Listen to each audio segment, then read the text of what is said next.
Hello student, I am Sangeeta Mishra. Welcome to Aaradhya institute. चलिए, Aaradhya institute में एक बार फिर से आप सभी का स्वागत है। तो आप सभी लोग कैसे हैं, कमेंट करके ज़रूर से बताइएगा। चलिए, तो देर ना करते हुए हम लोग अपनी क्लास को डिस्कस करते हैं, ठीक है। चलिए, आज का फर्स्ट क्वेश्चन देखिए। उच्च रक्तचाप के मरीज को कम मात्रा में लेना चाहिए। क्या लेना चाहिए? सोडियम, पोटेशियम, कैल्शियम और सेलेनियम। तो उच्च रक्तचाप, हाई ब्लड प्रेशर जिसे कहते हैं, ठीक है। हाई ब्लड प्रेशर के मरीज को कम मात्रा में लेना चाहिए। क्या लेना चाहिए? तो हाई ब्लड प्रेशर के मरीज को कम मात्रा में क्या लेना चाहिए? सोडियम। ओके, सोडियम की मात्रा उच्च रक्तचाप में कम कर देनी चाहिए, ठीक है।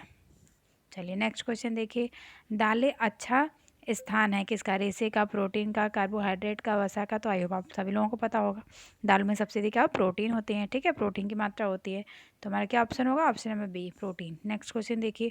जख्म देर से भरता है। विटामिन B1 की कमी से, विटामिन B2 की कमी से, विटामिन ए की कमी से, विटामिन सी की कमी से। तो किसकी कमी से जख्म दे, अगर हमारे शरीर में उसकी कमी हो तो जख्म देर से भरेगा। तो विटामिन B1 की कमी से भी नहीं होगा, B2 की भी नहीं, BA की भी नहीं, तो विटामिन ए की भी नहीं, तो विटामिन सी की अगर हमें कमी हो जाएगी तो हमें जो चोट लग जाते हैं उसके घाव जो होते हैं लेट से भरते हैं, ठीक है। नेक्स्ट क्वेश्चन देखिए। इसलिए हमें विटामिन सी का, खट्टे फलों का, फ्रूट्स का हमें प्रयोग करते रहना चाहिए, ठीक है। नेक्स्ट क्वेश्चन देखिए। उच्च प्रोटीन आहार दिया जाता है, बताइए कब दिया जाता है? कुपोषण की दशा में, मोटापे की दशा में, उच्च रक्तचाप में, रक्ताल्पता में। तो उच्च प्रोटीन आहार किस में दिया जाता है? मोटापे में। तो मोटापे की दशा में तो प्रोटीन देंगे नहीं, ठीक है। उच्च रक्तचाप में भी नहीं, रक्ताल्पता में भी दिया जाता है, लेकिन मोस्ट अप्रोप्रिएट आंसर क्या होगा? कुपोषण की दशा में उच्च प्रोटीन आहार देना चाहिए। नेक्स्ट क्वेश्चन देखिए। गेहूं के प्रोटीन में सबसे कम मात्रा में पाया जाने वाला एमिनो एसिड है? कौन सा एमिनो एसिड है जो गेहूं में सबसे कम मात्रा में पाया जाता है? तो बताइए। Methionine, tryptophan, lysine, albumin. ये लाइसिन है, ठीक है। ओके, ये लाइसिन है। तो क्या होगा? लाइसिन, ठीक। गेहूं के प्रोटीन में सबसे कम मात्रा में क्या पाया जाता है? लाइसिन। चलिए, नेक्स्ट क्वेश्चन देखिए। पोषण पोषक तत्वों का अधिकांश अवशोषण होता है कहाँ होता है, बताइए। मतलब अधिक मात्रा में कहाँ अवशोषित होते हैं, कहाँ पचते हैं? तो मुंह में, आमाशय में, छोटी आंत में, बड़ी आंत में। तो कहाँ पचते हैं? सबसे अधिकांश अवशोषण कहाँ होता है? छोटी आंत में, ठीक है। नेक्स्ट क्वेश्चन देखिए। गैस्ट्रिक एवं डिओडिनम अल्सर के इलाज में मुख्यतः दिया जाता है, ठीक है। गैस्ट्रिकम डिओडिनम अल्सर, क्या पूछा जा रहा है? अल्सर, ठीक है। अल्सर समझ रहे हैं, पेट में घाव हो जाना। अल्सर के इलाज में मुख्यतः दिया जाता है, क्या दिया जाता है ये? उच्च रेशे एवं कम वसायुक्त आहार, प्रतिरोधी दवाइयाँ, कुछ ऐसे युक्त आहार एवं प्रतिरोधी दवाइयाँ। बताइए। ये थोड़ा गलत दे दिया है। कम रेशे युक्त आहार है, ठीक है। क्या है? कम रेशे युक्त आहार है। चलिए, हम लिख दे रहे हैं कम रेशे, ठीक है। कम रेशे एवं ब्लेंड आहार, ठीक है। गैस्ट्रिक और डिनोमिनेटर अल्सर के इलाज में मुख्यतः दिया जाता है कम रेशे एवं ब्लेंडेड आहार, उच्च रेशे एवं कम वसा युक्त आहार, प्रतिरोधी दवाइयाँ। उच्च है ना, उच्च वसायुक्त रेशे, उच्च मतलब आहार है, एवं प्रतिरोधी दवाइयाँ। उच्च रेशे युक्त इसमें लिखा है, ठीक है। चलिए, तो इसका आंसर क्या होगा? कम रेशे युक्त, ठीक है। क्योंकि रेशा क्या होता है? रेशा अगर मतलब हमारे पेट को साफ करने का काम करता है, ठीक है। भोजन मतलब अच्छे से डाइजेस्ट हो जाए, ठीक है। तो हमें रेशे युक्त भोज्य पदार्थ लेते हैं। तो रेशे युक्त भोज्य पदार्थ अल्सर में नहीं लेना चाहिए, क्योंकि क्या होता है कि रेशे अगर जब पेट में घाव बने रहेंगे तो उस पर जाके जब टच होगा उससे तो और घाव बनते हैं, ठीक है। इसलिए हमें कम रेशे युक्त आहार और ब्लेंड आहार लेना चाहिए। आई होप आप लोग को समझ में आ गया होगा, ठीक है। चलिए, नेक्स्ट क्वेश्चन देखिए। गृह व्यवस्था एक व्यवहारिक विज्ञान है, यह कथन किसका है? बताइए। ग्रासम कैंडल का, राजमल पी देवदास का, एक कोटिजन का एवं एरेन का। बताइए। ये है कोटिजन, सॉरी ये गलत है, देखिए कोटिजन, ठीक है। गृह व्यवस्था एक व्यवहारिक विज्ञान है, ये कथन किसका है? कोटिजन का। किसका है? कोटिजन का है। चलिए नेक्स्ट क्वेश्चन देखिए, व्यवस्थापन प्रक्रिया के मुख्य चरण हैं, कौन सा है? पूंजी है, समय है, श्रम है, आयोजन, नियंत्रण, मूल्यांकन है, मशीन, पूंजी, श्रम है, या मैनेजर, क्लर्क और श्रमिक है। तो व्यवस्थापन प्रक्रिया के मुख्य चरण कौन से होते हैं? आप सभी लोग को पता होगा, आयोजन, नियंत्रण और मूल्यांकन। चलिए नेक्स्ट क्वेश्चन देखिए, स्वर्णिम आयाम का अनुपात किसके द्वारा दिया गया? तो स्वर्णिम आयाम का अनुपात किसके द्वारा दिया गया? ग्रीक के द्वारा दिया गया। ठीक है, नेक्स्ट क्वेश्चन देखिए स्टूडेंट, अच्छे से रक्त शर्करा का नियंत्रण न होने पर सामान्य लक्षण होता है, क्या होता है? प्यास लगना, बार बार मुँह त्यागना और सुस्ती आना। प्यास लगना और सुस्ती आना, प्यास लगना, बार बार मूत्र त्यागना और सुस्ती आना। जो अच्छे से रक्त शर्करा का नियंत्रण नहीं हो पाता है तो क्या होता है? बार बार प्यास भी लगती है, बार बार मूत्र भी हम लोग त्यागते हैं।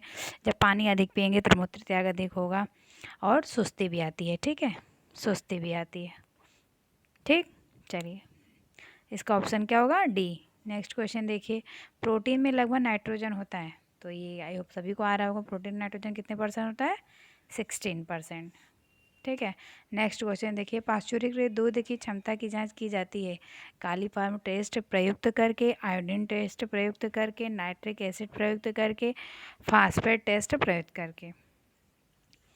तो क्या होगा हमारा? पाश्चुरीकृत दूध की क्षमता की जांच कैसे की जाती है? फास्फेटिक टेस्ट प्रयुक्त करके। ठीक है, आप लोग इसको क्वेश्चन को ये सब आप लोग को याद करना होगा। ठीक है, राष्ट्रीय पोषण संस्थान स्थित है तो कहाँ स्थित है? आप सभी लोगों को ये पता होगा।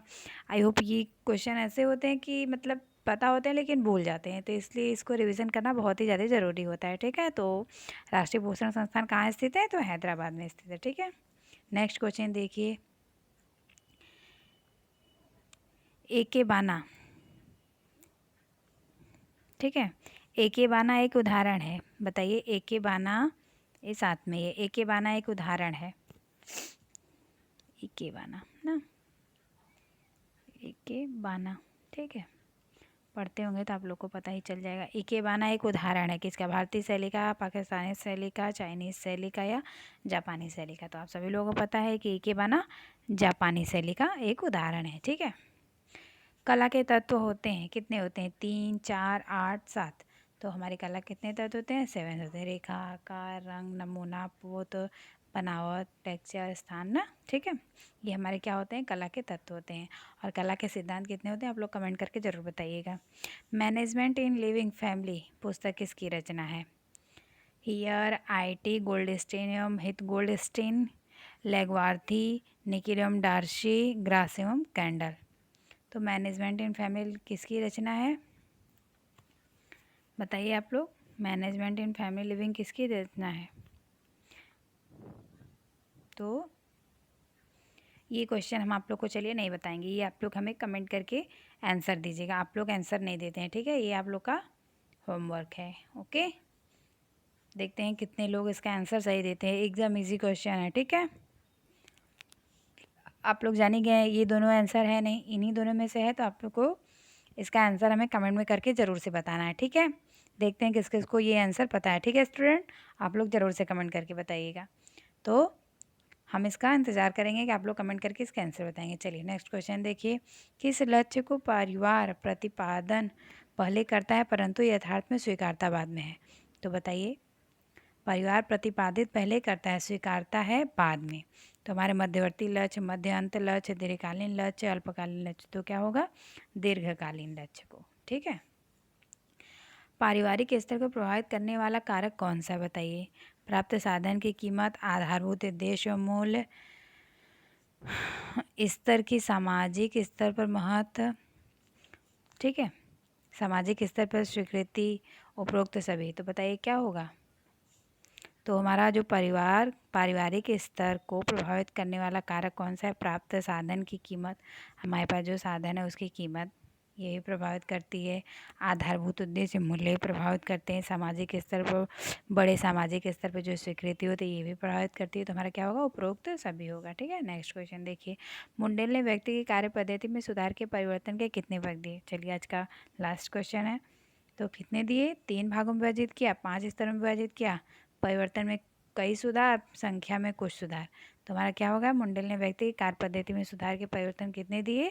5 दिए। ठीक है, तो आप लोग कमेंट करके ज़रूर से बताइएगा आप लोग को क्लास कैसी लगी।